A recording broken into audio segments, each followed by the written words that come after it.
నమస్తే, welcome to Suman TV.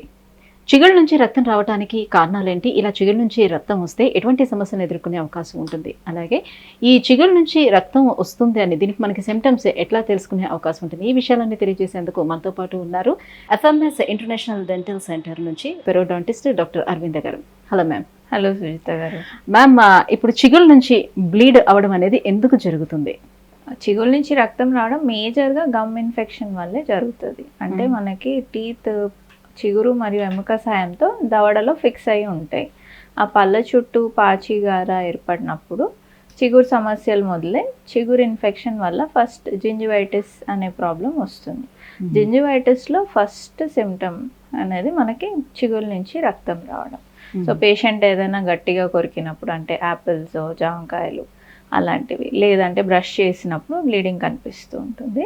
ఒకవేళ చిగురు సమస్యలు ఇంకా తీవ్రం అయితే ఆ ఫ్రీక్వెన్సీ ఆఫ్ బ్లీడింగ్, అంటే బ్లీడింగ్ ఇంకా తరచుగా తినేటప్పుడే కాకుండా అదర్వైజ్ కూడా అవుతూ ఉంటుంది అనమాట. అంటే మనం బ్రష్ సరిగ్గా లేకపోయినా, చేసుకునే బ్రషింగ్ విధానం కూడా సరిగ్గా లేకపోయినా కూడా జరుగుతుందా? బేసికలీ బ్రషింగ్ సరిగ్గా చేయకపోయినా, యాక్చువల్లీ 2 times బ్రష్ చేయమంటాము. అండ్ ఒకవేళ బ్రష్ సరైనది చూస్ చేసుకోకపోయినా కూడా మనకి ఇలాంటి ప్రాబ్లమ్స్ స్టార్ట్ అవుతాయి. మామూలుగా బ్లీడింగ్ చూడంగానే కూడా పేషెంట్ సాఫ్ట్ బ్రష్కి షిఫ్ట్ అయిపోతూ ఉంటారు, మరి స్లోగా మెల్లిగా బ్రష్ చేయడం అలా చేస్తూ ఉంటారు. దానివల్ల ప్రాబ్లం తగ్గకుండా ఇంకా సివియర్ అయ్యే అవకాశం ఉంటుంది. యూజువలీ యాడ్స్లో చూసి బ్లీడింగ్ తగ్గిస్తుంది టూత్ పేస్ట్ అంటే వాటికి షిఫ్ట్ అయిపోతూ ఉంటారు, హెర్బల్ టూత్ పేస్ట్కి. ఇప్పుడు ఇంటర్నెట్లో కూడా చాలా రెమెడీస్ ఉన్నాయి. అంటే మనకి ఆయిల్ పుల్లింగ్ దగ్గర నుంచి గ్రీన్ టీ, బేకింగ్ సోడా, పసుపు, చాలా రెమెడీస్ కనిపిస్తుంటాయి ఇంటర్నెట్లో. అవన్నీ ట్రై చేస్తారు.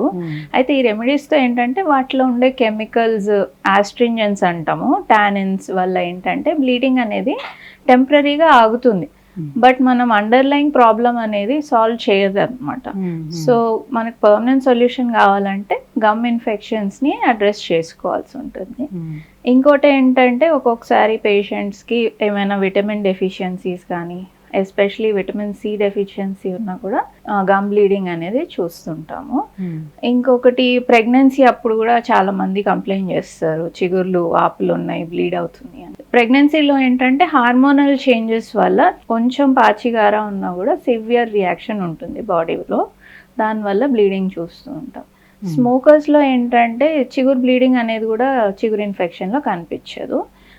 స్మోక్లో ఉండే నికోటిన్ అనే పదార్థం వల్ల బ్లడ్ వెజల్స్ కన్స్ట్రిక్ట్ అయిపోయి కనిపించే బ్లీడింగ్ కూడా వాళ్ళలో కనిపించదు అనమాట.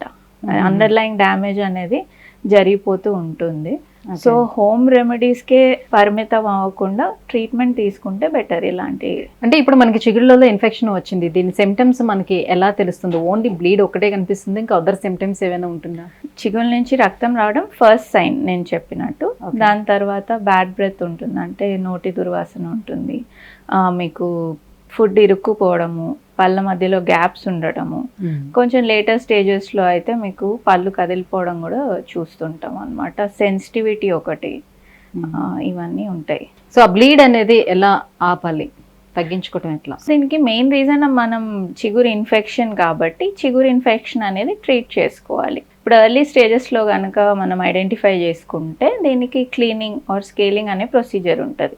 అంటే పళ్ళ చుట్టూ ఉన్న గార, పాచి అనేది రిమూవ్ చేస్తాము. ఒకవేళ మీరు వచ్చేటప్పటికే బాగా సివియర్ అయిపోయి ఉంటే ఇన్ఫెక్షన్ అనేది, అప్పుడు deep cleaning, laser treatments, LANAP అనే ప్రొసీజర్ అవసరం ఉంటుంది. ఒక్కొక్కసారి చాలా తీవ్రమై ఉంటే ఒక్కొక్కసారి surgery, gum surgery, flap surgery అంటాము, అది కూడా అవసరం ఉంటుంది. ఇంకా వేరే కారణాలు ఏమైనా ఉన్నాయి బ్లీడింగ్కి అని ఐడెంటిఫై చేసుకుంటే, సపోజింగ్ విటమిన్ సి డెఫిషియన్సీ అంటే సప్లిమెంట్స్ ఇవ్వాల్సి ఉంటుంది. లేదు ప్రెగ్నెన్సీ రిలేటెడ్ బ్లీడింగ్ ఏమైనా ఉంది అంటే యూజువలీ ఏం సజెస్ట్ చేస్తామంటే ప్రెగ్నెన్సీ ప్లాన్ చేసుకునే ముందే ఒక డెంటల్ విజిట్కి వస్తే ఆ ఇష్యూస్ అన్ని రిజాల్వ్ చేసుకుంటే బెటర్గా ఉంటుంది. అంటే ఆఫ్టర్ డెలివరీ తర్వాత కూడా ఎక్కువగా ఇలాంటి ఇష్యూస్ చూస్తూ ఉంటారు లేడీస్. ఈ ప్రాబ్లమ్స్ ప్రెగ్నెన్సీలోనే స్టార్ట్ అవుతాయి. అంటే ఈస్ట్రోజన్, ప్రొజెస్ట్రాన్ హై లెవెల్స్లో ఉంటాయి కదా ప్రెగ్నెన్సీ అప్పుడు, అప్పుడే స్టార్ట్ అవుతాయి, అవి ఇంకా కంటిన్యూ అవుతాయి అంతే. పేషెంట్ మోస్ట్లీ ఇంకా ఆఫ్టర్ డెలివరీ వస్తూ ఉంటారు, బికాస్ డ్యూరింగ్ ప్రెగ్నెన్సీ అన్ని ట్రీట్మెంట్స్ అంతా వెళ్ళరు కదా పేషెంట్స్, అవాయిడ్ చేస్తారు maximum, unless it's very painful avoid చేస్తుంటారు. కాబట్టి ప్రెగ్నెన్సీ తర్వాత వస్తుంటారు. బట్ ఐడియల్ థింగ్ ఇస్ మనం before we plan for pregnancy ఒక డెంటల్ చెకప్కి వచ్చి గమ్ ఇన్ఫెక్షన్స్ ఏమైనా డెంటల్ ఇష్యూస్ రిజాల్వ్ చేసుకుంటే ప్రెగ్నెన్సీ మీకు సాఫీగా వెళ్ళిపోతుంది. ఈ గమ్ ఇన్ఫెక్షన్స్కి ట్రీట్మెంట్ తీసుకున్న తర్వాత కూడా, అంటే తగ్గిన తర్వాత కూడా మళ్ళీ ఇది రిపీట్ రాకుండా ఉండాలి అని అంటే ఎలాంటి జాగ్రత్త తీసుకోవాలి? 2 times బ్రషింగ్ అయితే కంపల్సరీ.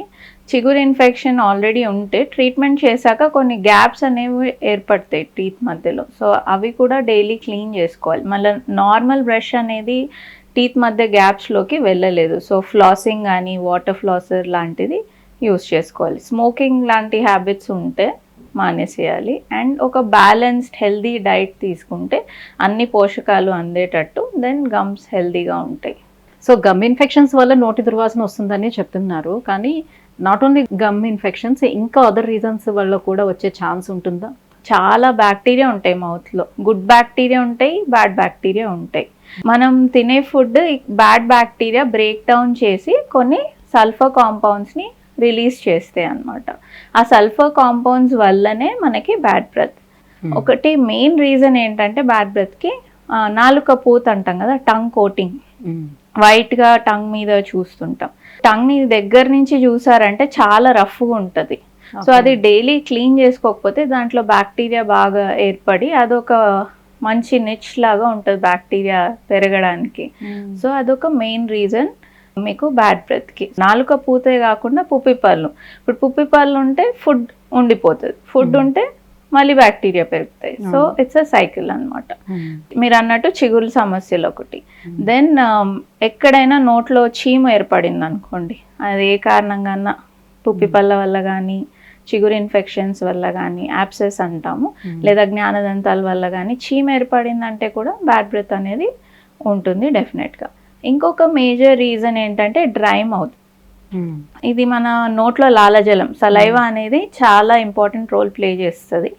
ఏం చేస్తుంది అంటే మనం తిన్న ఫుడ్ మధ్య మధ్యలో మింగేస్తూ ఉంటాం కాబట్టి అది వాష్అవుట్ అయిపోతూ ఉంటుంది మౌత్ నుంచి. అండ్ ఆల్సో బ్యాక్టీరియా ఎక్కువ మోతాదులో పెరగకుండా సలైవా అనేది హెల్ప్ చేస్తుంది. ఎప్పుడైతే డ్రై మౌత్ ఉంటుందో పేషెంట్లో అప్పుడు కూడా బ్యాడ్ బ్రెత్ అనేది ఇంక్రీజ్ అయిపోతుంది. డ్రై మౌత్ ఎందుకు అవుతుంది వాళ్ళకి? డ్రై మౌత్ అనేది ఇప్పుడు డిహైడ్రేషన్ వల్ల అవ్వచ్చు generally. And some medications patient వాడే సిస్టమిక్ కండిషన్స్ వల్ల కొన్ని మెడికేషన్స్ మీద ఉంటారు, ఎస్పెషలీ డయాబెటిక్ పేషెంట్స్, వాళ్ళలో కూడా ఇది ఉంటుంది. ఒక్కొక్కసారి ఇది సలైవరీ గ్లాండ్స్ అంటే లాలజల గ్రంథాల్లో కూడా ఏమైనా ప్రాబ్లమ్స్ ఉంటే కూడా డిహైడ్రేషన్ ఉంటుంది. మీరు గమనిస్తే యూజువలీ మనం పడుకొని లేచిన తర్వాత కూడా కొంచెం బ్యాడ్ బ్రెత్ అనేది అబ్జర్వ్ చేస్తాం. అది ఫిజియోలాజిక్, ఇట్స్ న్యాచురల్. ఎందుకంటే మనం పడుకున్నప్పుడు సలైవా అనేది న్యాచురల్గానే తగ్గిపోతుంది. సో మనం లేవంగానే ఆ డిఫరెన్స్ అనేది అనిపిస్తుంది. ఇంకోటి ఏంటంటే ఎనీ ఫుడ్స్ ఆర్ హ్యాబిట్స్, అంటే ఇప్పుడు ఆనియన్ కానీ గార్లిక్ ఎక్కువ తీసుకున్నప్పుడు అది ట్రాన్సియంట్, కొంతసేపు ఉంటుంది, కొన్ని అవర్స్ తర్వాత వెళ్ళిపోతూ ఉంటుంది. అలానే స్మోకింగ్ కానీ ఆల్కహాల్ తీసుకున్నప్పుడు కూడా కొన్ని అవర్స్ వరకు ఆ స్మెల్ అనేది ఉంటుంది. ఇవే కాకుండా ఒక్కొక్కసారి సిస్టమిక్ ప్రాబ్లమ్స్ అంటే శారీరక అనారోగ్యాలు ఉన్నా కూడా మనకి నోట్లో బ్యాడ్ బ్రెత్ అనేది అనిపించవచ్చు. యూజువలీ చెప్తుంటాము అంటే నోరు శరీరానికి ఒక అద్దం లాంటిది అని. సో ఇప్పుడు ఏమైనా ప్రాబ్లమ్స్ అంటే రెస్పిరేటరీ లోపల ఏం ప్రాబ్లమ్స్ ఉన్నా కూడా దీనివల్ల తెలుస్తుంది. సో ఇప్పుడు ఏమైనా రెస్పిరేటరీ ఇన్ఫెక్షన్స్ అనుకోండి, సైనోసైటిస్, టాన్సిలైటిస్ లేదా లంగ్ ఇన్ఫెక్షన్స్, అక్కడంతా కఫం నిండిపోయి దాంట్లో బ్యాక్టీరియా ఇంక్రీజ్ అవుతాయి. అప్పుడు మనకి నోట్లో కూడా బ్యాడ్ బ్రెత్ అనేది అనిపిస్తూ ఉంటుంది. లేదా ఏదైనా జిఐ సమస్యలు అంటే జీర్ణాశయ సంబంధిత సమస్యలు లైక్ జిఆర్డి, యాసిడ్ రిఫ్లక్స్, లేకపోతే ఫుడ్ పైప్లో ఏదైనా అబ్నార్మాలిటీస్ ఉన్నా కూడా బ్యాడ్ బ్రెత్ లాగా కనిపించవచ్చు. డయాబెటిక్ పేషెంట్స్లో కూడా ఒక పెక్యూలియర్ బ్యాడ్ స్మెల్ అనేది ఉంటుంది. ఒక్కొక్కసారి liver failure patients, kidney failure patients ఉన్నా కూడా బాడీలో వ్యర్థాలు పేరుకుపోయి కూడా మనకి బ్యాడ్ బ్రెత్ అనేది చూడొచ్చు. ఇంకొక రేర్ కండిషన్ ఏంటంటే పేషెంట్స్ ఒక్కొక్కసారి వస్తుంటారు బ్యాడ్ బ్రెత్ కంప్లైంట్ తోటి. యాక్చువల్లీ వాళ్ళకి బ్యాడ్ బ్రెత్ ఏమి ఉండదు, కానీ కొంచెం సైకలాజికల్ కండిషన్స్ వల్ల కూడా వస్తూ ఉంటారు. వాళ్ళు they just don't need any treatment, వాళ్ళకి జస్ట్ రీఅష్యూరెన్స్ ఇస్తే సరిపోతుంది. జనరల్లీ ఇలాంటి దుర్వాసన వస్తుంది అని అంటే నోట్లో నుంచి కామన్గా అందరూ లైక్ ఒక స్ప్రేస్ వాడడం, లేదంటే ఇలాచి లవంగాలను తినటం, లేకపోతే మింట్ ఫ్లేవర్డ్ ఏవో ఒకటి తీసుకోవడం, ఇలాంటివి చేసి దాన్ని అవాయిడ్ చేస్తూ ఉంటారు. సో ఇట్లాంటి చిగుళ్ళ ఇన్ఫెక్షన్ని ఈ రకంగా అవాయిడ్ చేసుకుంటూ పోతే ఏమవుతుంది? నిర్లక్ష్యం చేస్తే. ఇవన్నీ ఈ ప్రోడక్ట్స్ అన్ని ఏం చేస్తాయి అంటే ఆ స్మెల్ని మాస్క్ చేస్తాయి, అంటే టెంపరీగా మన ప్రాబ్లమ్ని సాల్వ్ చేస్తాయి, బట్ అండర్లయింగ్ ఇష్యూని ఏం అడ్రస్ చేయట్లేదు. ఇలానే చిగురు ఇన్ఫెక్షన్ నెగ్లెక్ట్ చేస్తూ వెళ్ళామంటే ఇంకా పళ్ళు కదిలిపోయే అవకాశం ఉంటాయి అండ్ అల్టిమేట్లీ పళ్ళు కోల్పోతారు. సో ప్రాబ్లం చిన్నగా ఉన్నప్పుడు సాల్వ్ చేసుకుంటే బెటర్గా ఉంటుంది. సో చిగురులో ఇన్ఫెక్షన్ వచ్చేటప్పుడు మీకు పళ్ళు కూడా వదిలైపోతాయా? డెఫినెట్లీ. అయితే పన్ను చిగురు అండ్ ఎముక సపోర్ట్తోనే ఫిక్స్ అయి ఉంటుంది బోన్లో. చిగురు ఇన్ఫెక్షన్ తీవ్రమైనప్పుడు ఏమవుతుందంటే ఈ పాచిగార అనేది చిగురు కిందకు కూడా వెళ్ళిపోతుంది, వెళ్ళి ఆ బోన్ అంతా కరగదీస్తూ వస్తుంది.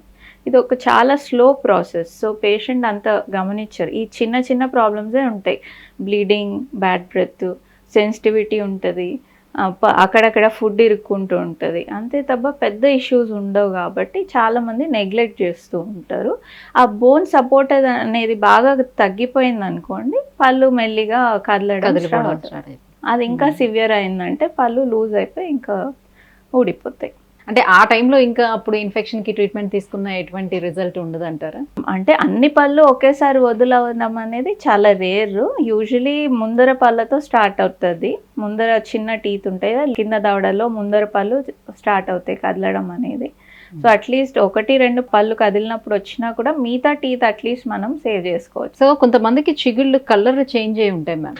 అయితే రెడ్డిష్ లో ఉండొచ్చు, లేకపోతే కంప్లీట్ ఒక బ్రౌన్ కలర్ లో డార్క్ కలర్ లోకి వచ్చేస్తుంటాయి. అది కూడా ఇన్ఫెక్షన్ కి రీజనా, లేకపోతే బేసిక్ వాళ్ళకి అలా ఉంటుందనా? ఇండియన్ పాపులేషన్ లో మనకి ఇది డార్క్ గా ఉండడం అనేది కామన్. అంటే బేసిక్లీ మనం బ్రౌన్ కదా మన స్కిన్ కలర్. సో గమ్స్ లో కూడా మెలనిన్ పిగ్మెంట్ అనేది ఎక్కువ ఉంటుంది కొంతమందికి.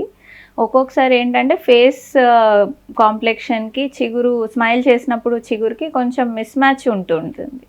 అలా ఉన్నప్పుడు కొంచెం కాస్మెటిక్ ప్రొసీజర్స్ చేసుకోవచ్చు. అంటే జింజావల్ డీపిగ్మెంటేషన్ అంటాం, డీపిగ్మెంటేషన్ ప్రొసీజర్ అంటే ఆ మెలనిన్ పిగ్మెంట్ అంతా తొలగిస్తాం. సో పింక్ టర్న్ అవుతూ ఉంటాయి అన్నమాట. సో ఇండియన్స్లో అది కామన్, అదేమీ ఇన్ఫెక్షన్ వల్ల కాదు రంగు మారడం అనేది. అండ్ వాపులు అవన్నీ ఇన్ఫెక్షన్ వల్లనే. జింజివైటిస్లో చూస్తూ ఉంటాం, బ్లీడింగ్ ఫస్ట్ సైన్ అని చెప్పాం కదా, తర్వాత చిగురు రంగు మారుతుంది, వాపులు కనిపిస్తాయి, దెన్ మీకు పన్ను కదలడం అవన్నీ చూస్తాం. సో చిగుళ్ళలో ఇన్ఫెక్షన్, అలాగే క్రావిటీ, ఇవన్నీ కూడా జెనెటికల్ గా వచ్చే ఛాన్సెస్ కూడా ఉంటాయా? జెనెటిక్ కాంపనెంట్ కొంచెం ఉంటుంది, బట్ మనం కేర్ తీసుకుంటే ఇవన్నీ అవాయిడ్ చేయొచ్చు. అంటే ఇప్పుడు మన పళ్ళ అమరిక కానీ, మన సలైవా క్వాలిటీ కానీ, మన దవడలు కానీ ఇవన్నీ పేరెంట్స్ నుంచి వచ్చేటివి.